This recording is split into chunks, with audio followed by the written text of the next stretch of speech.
Okay, so on Canvas, one thing that I updated was instead of like looking at these Learn Smart assignments and the original kind of online quizzes, I put up these new categories which reflect what your grade is for that Learn Smart category and the online quiz category. But I dropped kind of the lowest Learn Smart and then those 3 lowest online quizzes. Monday, potentially Sunday night, once I kind of look at, try to go through and grade those 5th Excel assignments and the Connect assignments are all turned in, I'll drop the lowest of each one of those and then kind of do a similar thing for those and put down here your grades for Excel and Connect with the lowest of each one dropped, okay? Other than that, for the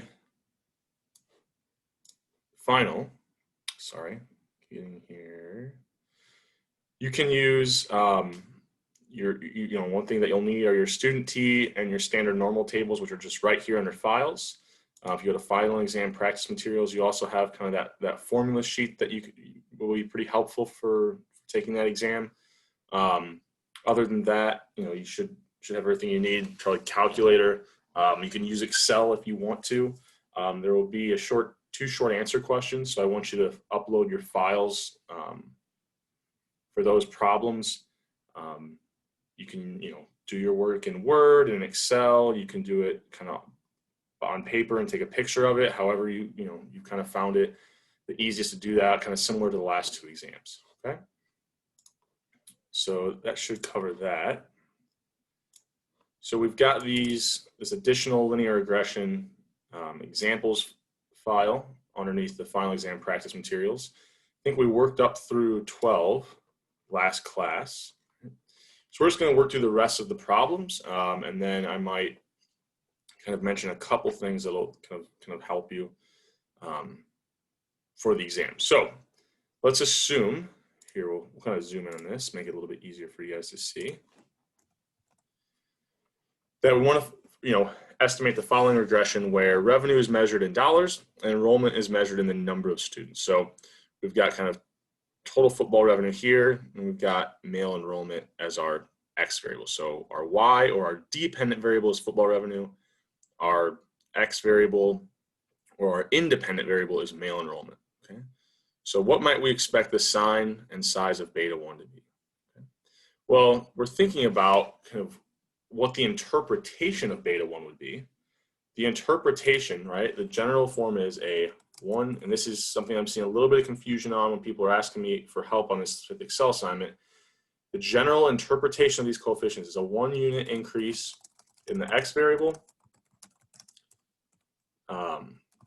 causes the predicted Y variable to decrease or increase by whatever the coefficient value is, or whatever beta 1 is. Okay. So for us, a 1 unit increase in our X variable, right, is 1 additional enrolled male student, right, causes the predicted Y value, or predicted Y variable here for us is football revenue, to, now we don't know if it's going to be an increase or decrease because we don't have the prediction yet, right?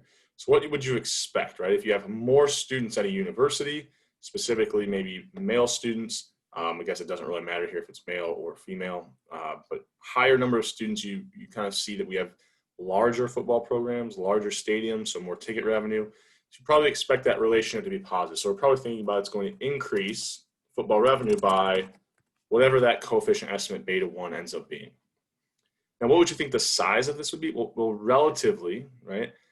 Going into this, there's maybe not a right or wrong answer if I'm just kind of asking you what you expect it to be. But if it's the effect of 1 student, I'm thinking about relative to what football revenues are, which are tens of millions of dollars sometimes. The effect of 1 additional student is probably relatively small, right? So I'm probably thinking it's probably going to be relatively small here. Once I run the regression, I'm a little surprised. Well, it's 2,600, which might seem relatively large, but like I said, these revenues are in the millions, so that's not, necessarily the largest, a very relatively large effect. I probably won't ask you a question in terms of like, what do you expect the signer size, but this kind of allowed us to really think about what beta 1 is representing and what it's telling us. Okay. So the interpretation here, instead of increasing by beta 1, now we could say it's going to increase by 2,621. And what are the units of the y variable? Dollars. Right? So we already interpreted that coefficient, right? That's kind of the next question, but we kind of had to know what the interpretation was, even to think about a question like 13. Let's see. I think that, yeah, I'm gonna add in some additional questions here if we just look at this output. Okay. So what's the interpretation of this male enrollment coefficient? Right? That's the one we just answered, but what about, I don't know, we'll do an additional question, which is, let's think about how much of the variation in football revenues does male enrollment explain? Right? So this question is written in the context of our example, but it's literally the definition of our R squared, right? So the proportion of the variation that we're explaining in football revenues with just this male enrollment variable is 0.49, right? That's the proportion that we're explaining. So you could say it differently, right? Oops. We're explaining 49% of the variation, right? And that's simply looking at that R squared. Okay. Could I say that this male enrollment, that the relationship between male enrollment and football revenues, so type this out so we have an additional question here. At what levels can I say the relationship between football revenue and male enrollment is significant? So when we're saying that a relationship is significant, it's very similar to what we're doing with hypothesis testing, right? Because what we really are doing is using those p-values to do hypothesis testing and determine whether or not we can reject the null, which we said, oops, excuse me, was always that slope coefficient is equal to 0. Well, if we get a low enough p-value, we can reject that and say that there is a significant relationship. So here, if we look at the p-value, right, our p-value is approximately 0. That's going to be less than 0.01, it's going to be less than 0.05, and it's going to be less than it's less than all three of those alphas. So we could say that the relationship is significant at the 1, 5, and 10% levels. Right? And that's simply by looking at the p-value on that male enrollment variable. Okay? Any questions on that?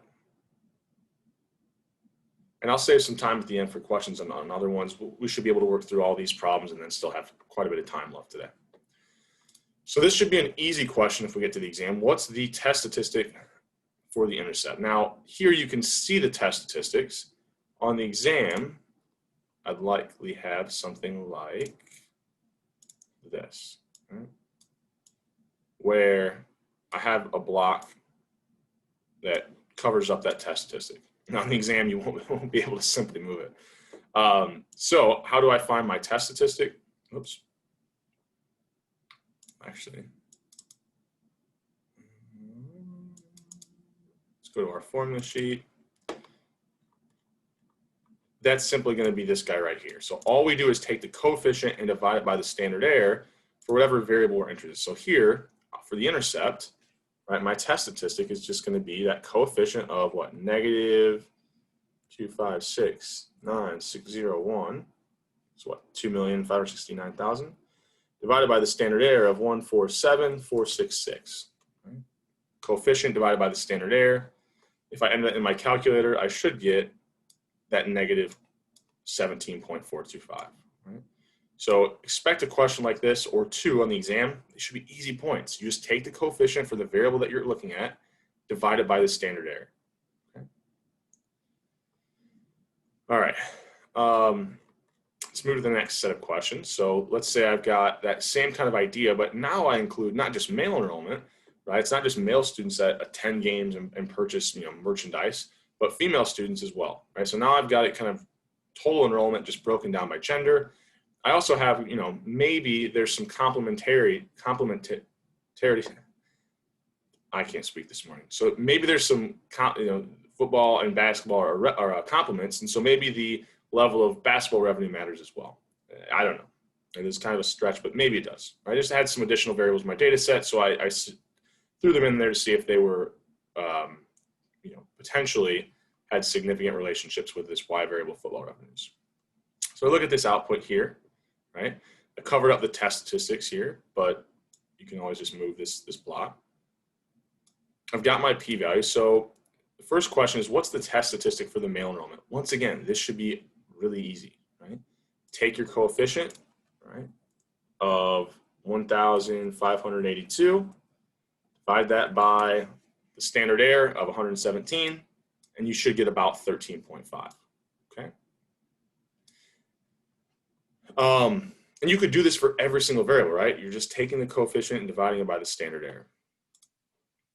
So question 19, how much more of the variation does including these additional two variables explain than simply, excuse me, the previous regression, right? So how much more variation are we able to explain in football revenues with these additional variables? Well, once again, all we're doing, looking at that R squared, so it's now 0.63. So our R squared is 0.63.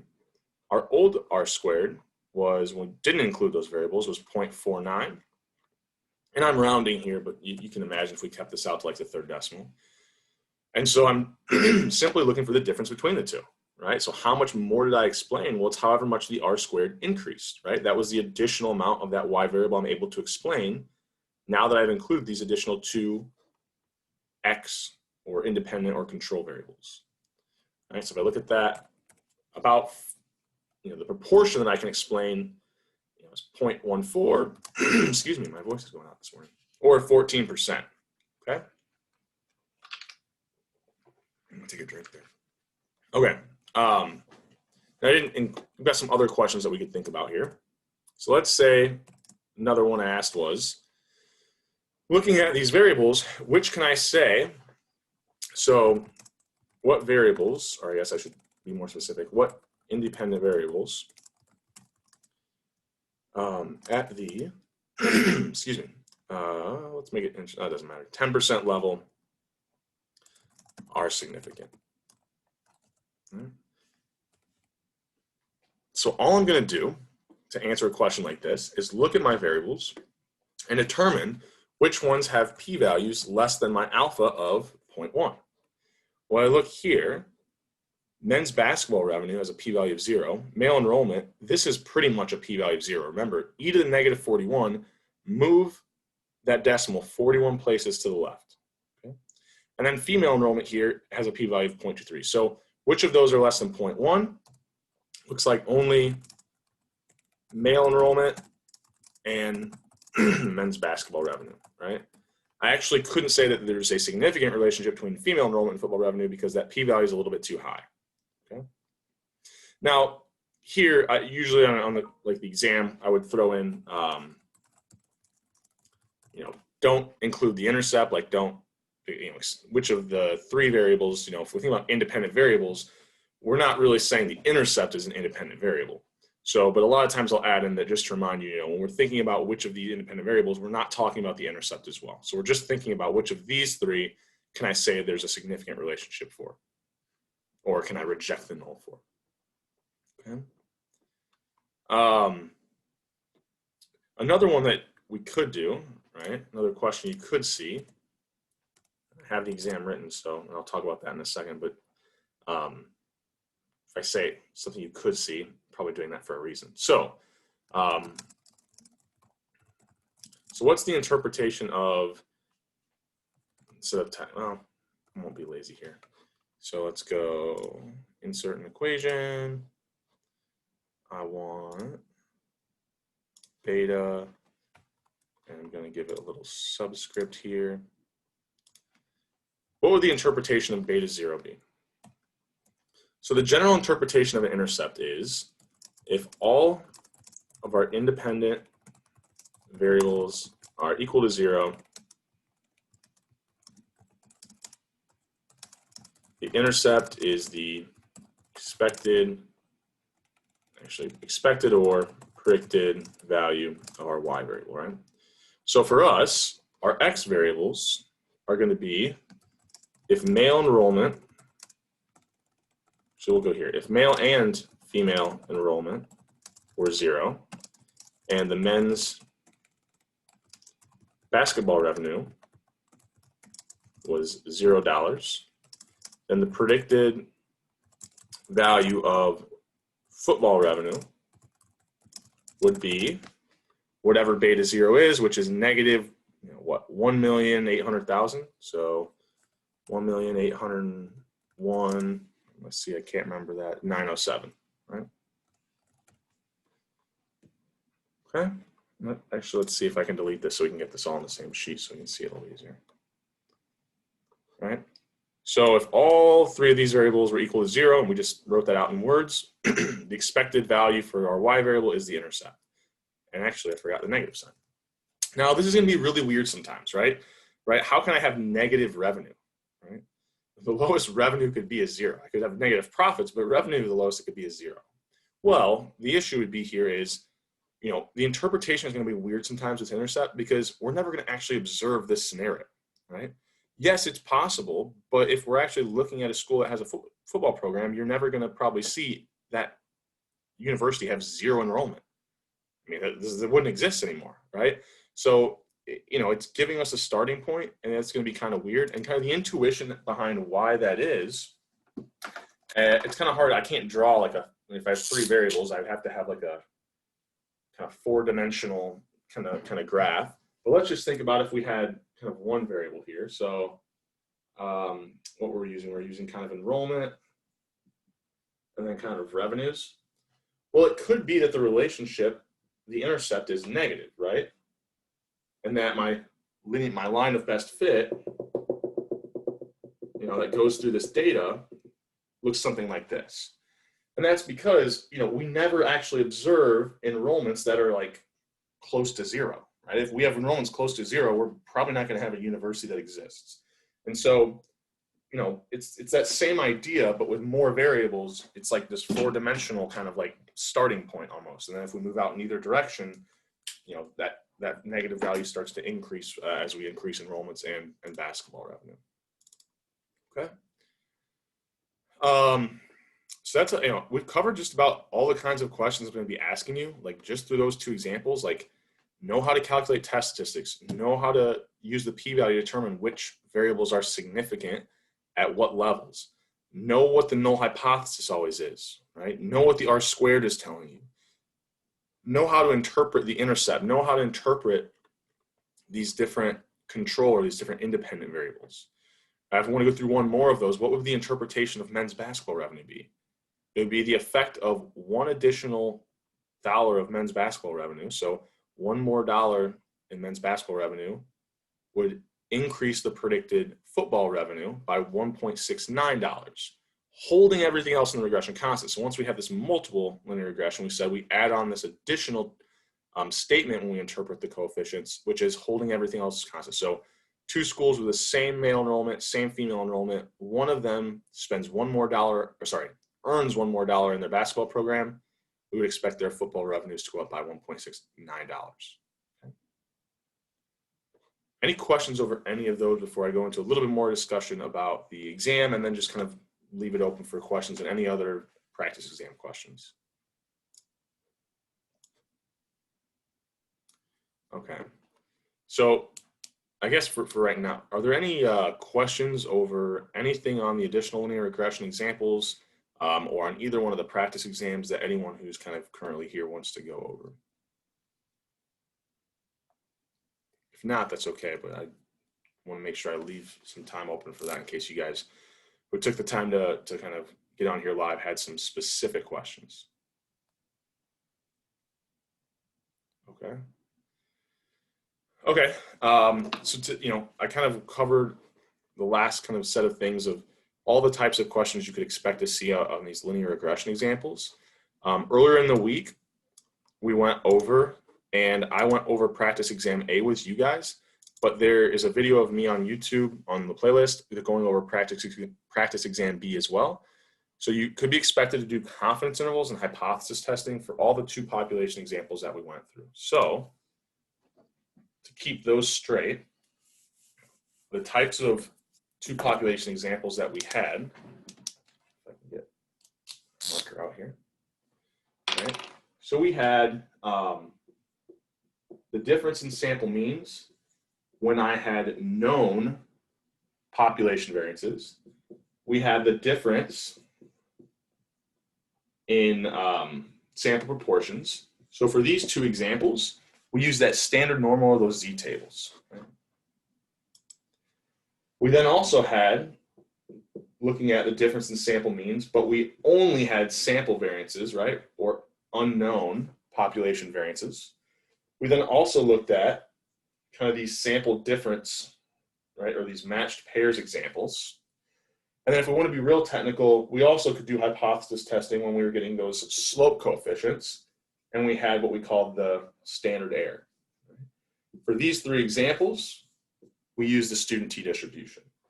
So for these examples, my degrees of freedom, right, I will always give you that. It was that kind of that nasty equation. For the matched pairs, my degrees of freedom is simply n minus 1. And then I didn't expect you to kind of do degrees of freedoms for these coefficients either. And so really the only degrees of freedom that you should have to do is n minus 1 here. Okay. For the matched pairs. And if I give you an example like this, I'll give you the assumed true degrees of freedom. Okay. So those are the different types of examples that we have. And we could do confidence intervals or hypothesis testing for them. Where's my, I think I opened up here. Here we go.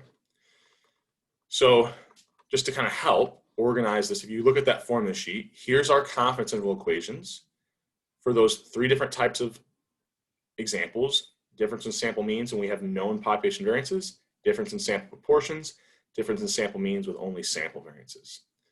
Here's our test statistic equations for those 3 examples, right, if we're doing hypothesis testing. So we're using the standard normal distribution if we have a difference in means with known population variances, or we have a difference in proportion example.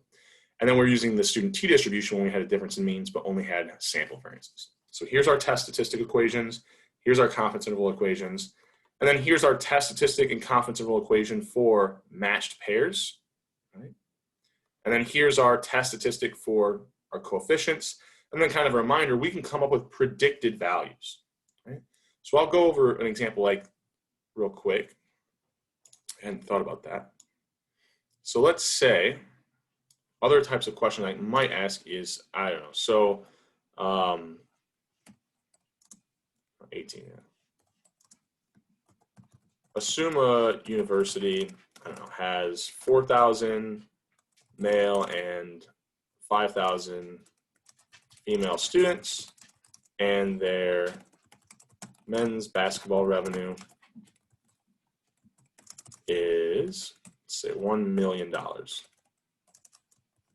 What is their predicted football revenue? Right. So all we would do here, what we really have behind the scenes is this equation. Well, now that I have values for beta 0, beta 1, beta 2, and beta 3, I can just plug in those values, those coefficients. Well, now I just gave you an example where I gave you male, female enrollment, and men's basketball. So it's a matter of just plugging things in here. Now we don't have epsilon. Once we come up with these predicted values, I keep forgetting it's on PDF, right? I don't have an epsilon when I'm coming up with predictions. But once I have those coefficients, I just plug those in, and then I plug in the values for each x variable. So for this specific example, right, I'm just going to take male enrollment, so 1,582 times I had 4,000 male students, plus the coefficient on female enrollment, which was negative, so negative 131 times 5,000 female students, plus that coefficient on men's basketball revenue of 1.69 times 1 million. Now, I forgot something here, which is the intercept, right? So I go through, I do all that, but I also have to remember, I also need to add in the intercept. And here, when I say add it in, whoops, one, oh, what's wrong here? 1801907. Here, adding in the intercept, it's negative, so when I add it in, it's kind of subtracting, but you get the idea there, right? So I'm just plugging in those coefficients and the values that were given to me in this problem, right? And I could come up with my predicted value. This one might not make a lot of sense because that 1 million is relatively low and these enrollments are relatively low as well, but that's the general idea, right? If I gave you a question and asked you something like that. So that should cover all the, how you would use all of these formulas, right? Kind of breaking down when to use which distributions. We worked through some more linear regression. Like I said, I would watch those videos again of me working through practice exam A and B to get more practice on hypothesis testing and confidence intervals for 2 population examples. Other than that, I mean, that should really cover it. So I've got the exam written. It's gonna be 15 multiple choice questions and then 2 short answers, right? So I'll tell you right away, one of the short answers is related to hypothesis testing.